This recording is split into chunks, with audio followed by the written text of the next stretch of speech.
శ్రీ సంతాన సంపద శ్రీ వెంకటేశ్వర స్వామి వారి ఆలయము, వికృతమాల, రేణిగుంట ఎయిర్పోర్ట్ వద్ద.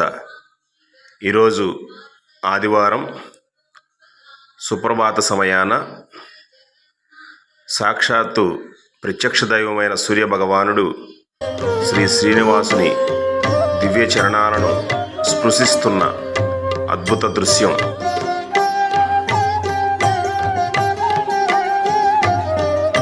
బ్రహ్మ కడిగిన పాదము, బ్రహ్మ కడిగిన పాదము. ఓం నమో వెంకటేశాయ. బ్రహ్మ కడిగిన పాదము, బ్రహ్మము తానే పాదము, బ్రహ్మ కడిగిన